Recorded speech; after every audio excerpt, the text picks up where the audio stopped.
Hey guys, so today we have more beauty drama. I like to do these recaps because I don't want to focus on just like one little story. I feel like that's not enough for a video. But I like to talk about the beauty community on TikTok because it's just really interesting how they function over there. Yeah, so we have a little compilation of beauty news today. Subscribe, hit the bell icon for engagement and you'll get more of my content, hopefully, in your recommended. So the first thing is, I saw that Mikayla Nogueira posted on her Instagram stories whether she should continue to like speak in the way that she speaks in her TikToks. And actually, when I looked at the poll, 90% of people are like, yeah, keep on speaking the way you do. And I don't know if she meant like the loudness, the shouting, which she did say, like, you know, should I keep on shouting and being loud? Sometimes I want to be really calm. And she explained how sometimes she speaks more calmly and people get really shocked by it.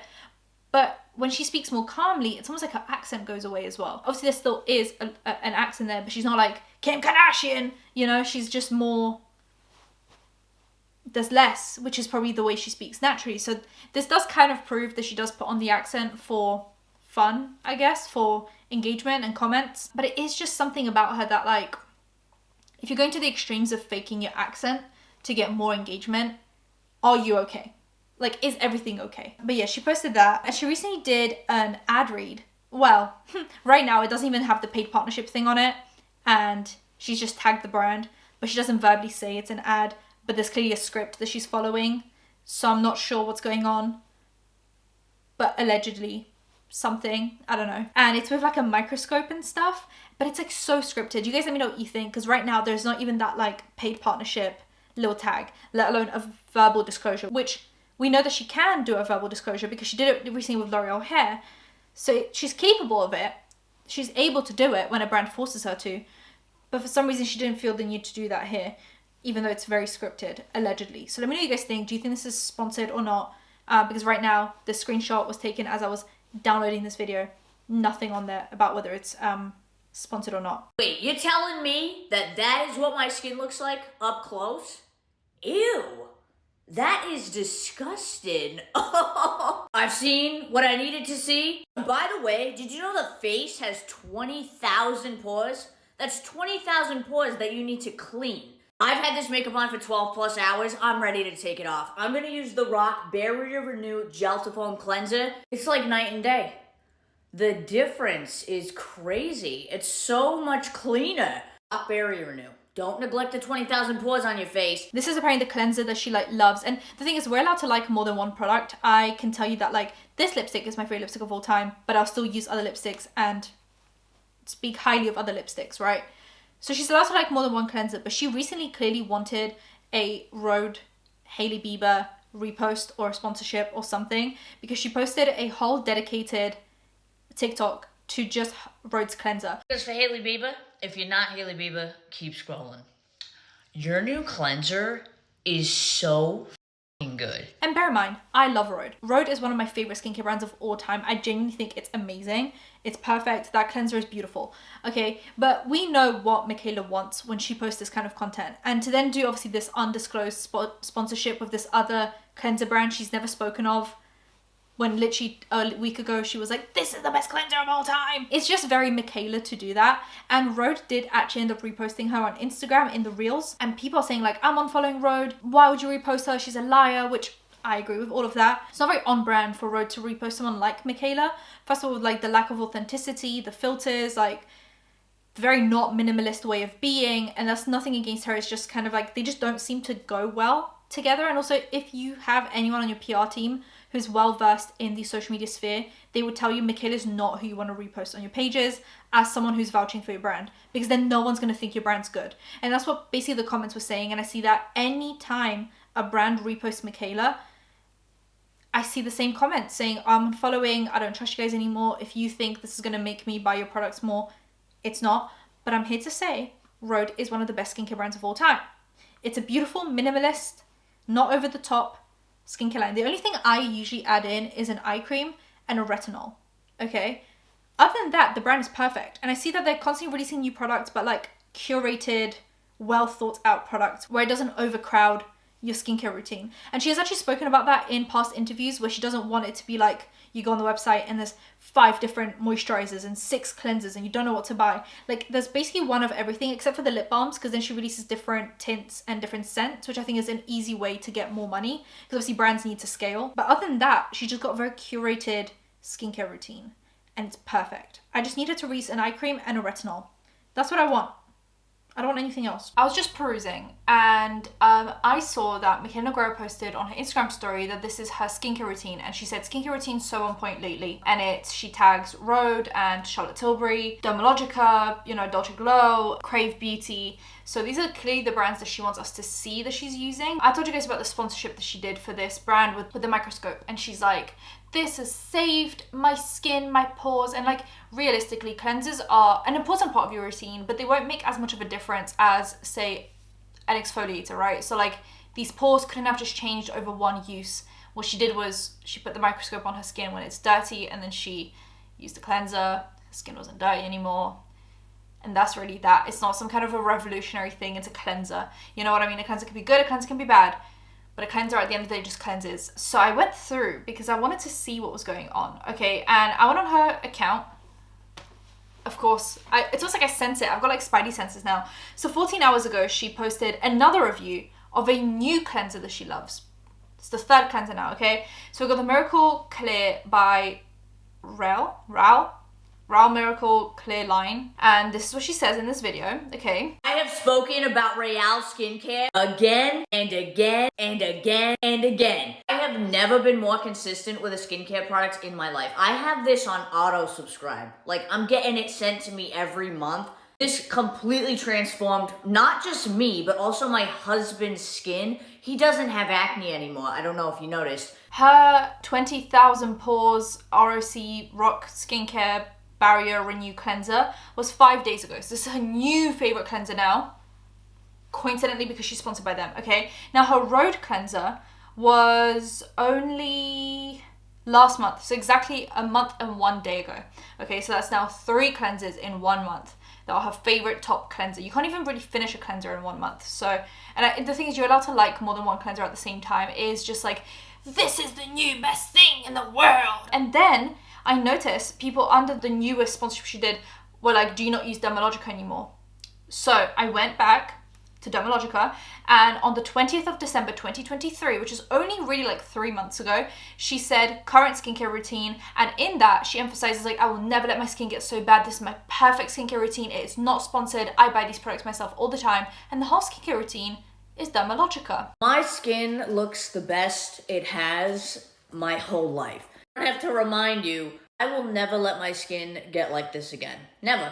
This is when I had no skincare routine at all. And now I have found a consistent daily routine that I am so obsessed with, so in love with. It has done so much good for my skin. So I'm going to show you the full routine. And none of this is sponsored. It's not an ad. I buy all this shit myself. I say this every skincare video I do. I'm not an esthetician. I'm not a dermatologist. This is just what works for me. First, I'm going to remove all of my makeup. I use Dermalogica Pre-Cleanse. I rinse that off with warm water, and now I'm going to use the Dermalogica Special Cleansing Gel. Here's where it gets interesting. This is the Dermalogica Daily Microfoliant. This is basically a face polish. If you have acne, you have to try this. Now I'm going to go in with the Dermalogica Calm Water Gel. Look at this skin. Oh my freaking God, like, all I have now is like a little bit of hyperpigmentation that I'm working on.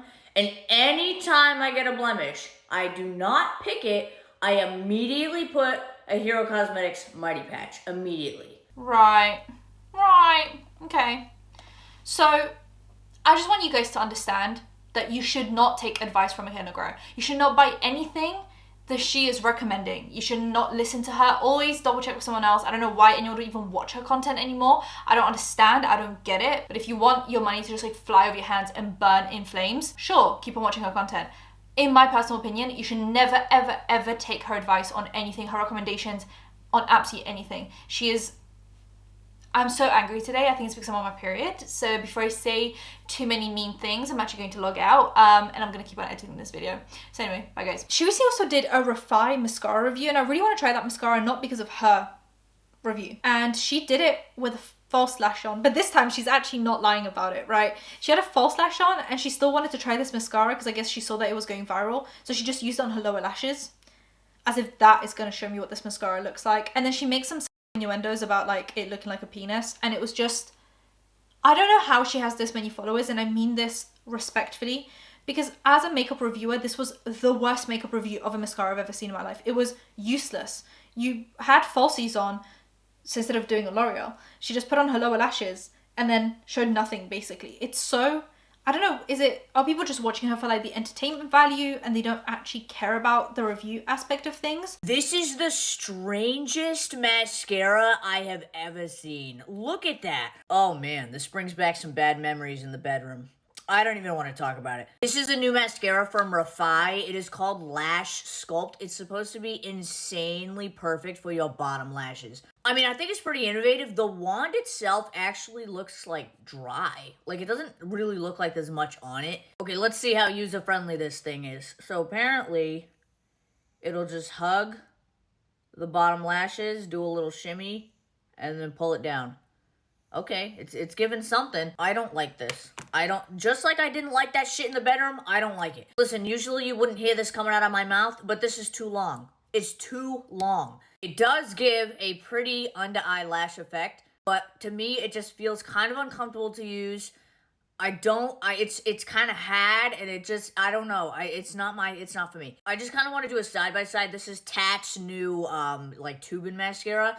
I want to try regular mascara wand. Because there was this other girl who actually did a review of the Refi mascara, and that made me want to buy the mascara, because she actually showed how it looks on all the lashes, and showed the wand, showed how it lasts, showed a few hours later as well. That's a review. Even though she's filtered and like there's still some beauty filters going on, at least I could see what the mascara looks like. Okay, so apparently this isn't a mascara, it's a lash sculpt. Don't know what that is, but we're gonna find out today because she looks interesting. It's by Refi Beauty, basically meant to sculpt your lashes and keep them in place because it contains the same wax that's in the Refi Brow Sculpt. Also the brush. To be fair, the shape actually makes sense because it's meant to fit around your eyes so you don't get like mascara splodges everywhere. I'm gonna try it out. Not paid or anything, I actually ordered this myself and I accidentally ordered two, so I better like this. I'm gonna curl my lashes because I literally curl them with every mascara. Let's try her on this eye first. This is such a weird brush. Ooh. To be fair, I actually really like this shape because it's getting every single lash from my inner corner right to my outer corner. It's definitely quite a wispy mascara, but I love that because I hate thick, clumpy mascaras, but that's with one coat. Only thing I will say is it's hard to get back in the tube. But look how long it's making my lashes look. I think I'm gonna do one more coat because that's what I'd usually do with my normal mascara. Okay, so 2 coats are on and I love how my lashes are looking. I feel like they look so long and separated and fluttery and I love it. We all know the real test though, if these lashes last. I'm gonna check back in later and see if my lashes are still looking like this. Oh hey, it's been a good few hours and the mascara is still looking really good, I feel like. I think the curls dropped slightly, but not as much as it drops with my other mascaras, so I'm pretty impressed. If you love that really separated, wispy, fluttery lash look like me, you'll love this mascara. But yeah, let me know what you guys think. Love ya, bye! What was the point of having a false lash on and just putting the mascara on your bottom lashes? It was crazy. Anyway, the last story for today is Manny MUA, who called out a small influencer, kind of. I think he wanted to get ahead of the scandal because she kind of reached out to them privately. But he reposted her video using their products because he's got the brand Luna Beauty. So she was using their product. She's only on like 2,000 followers.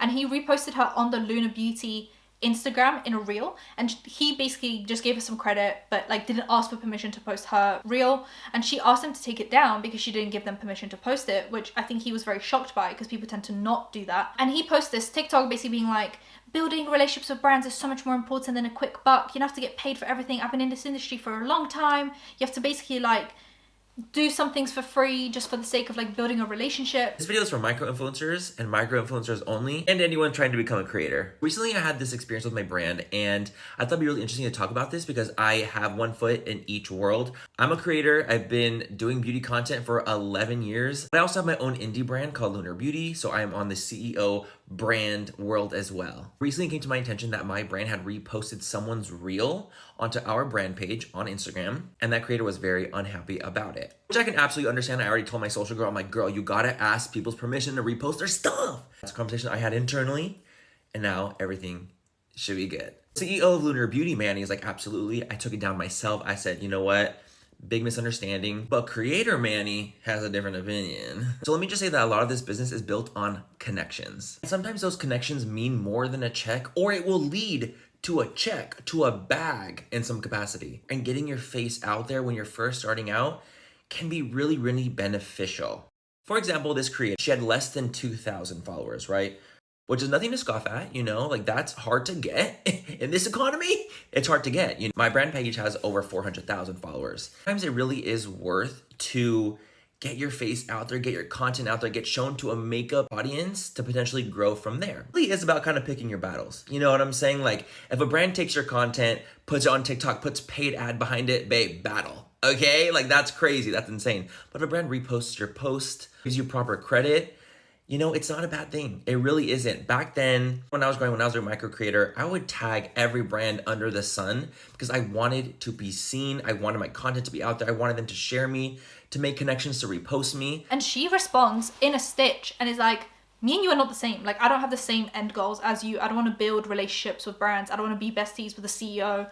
I just want to promote makeup and make money from it. And I don't want my content to be reused by you for free. Hi there, I am the micro influencer that Manny's talking about in his reel. And to be exact, I have 1,413 followers on Instagram, and here I have like 1,000 plus. So technically I'm not a micro influencer, I'm a nano influencer. I'm the smallest of the smallest.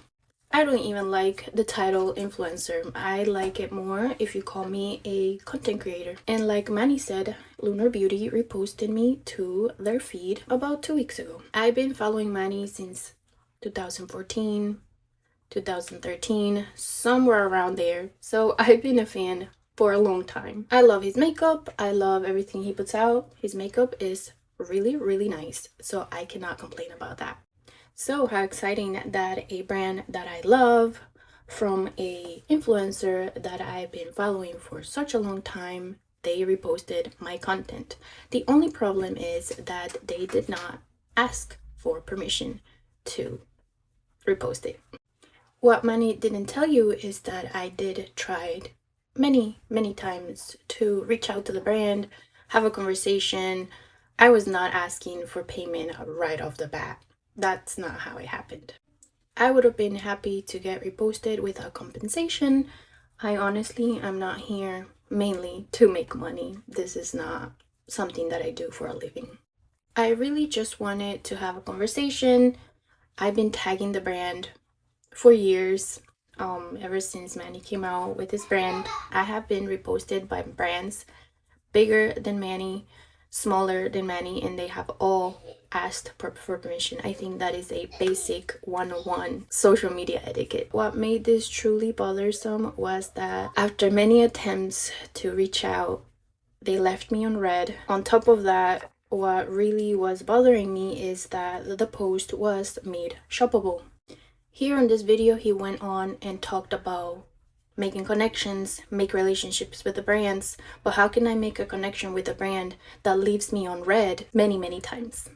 The same person that is managing that social media account doesn't want to make a connection with the person. And he in the video basically said like, you get a bunch of followers and engagement from being reposted by these brands, and she said like, I didn't gain any followers. And in the original video he said she's on like 2,000 followers and she's still on 2,000 followers. So like this literally did nothing for her other than steal her content from her without her permission. Apparently there were some shop links in the reel that he posted, so he made money from that reel. I'm glad he got called out because I think he's looking at things from the Manny MUA perspective, the way Manny and Laura and James used to look at things, which is like suck up to all the brands, try and get on the PR list, become besties with Linda from Morphe.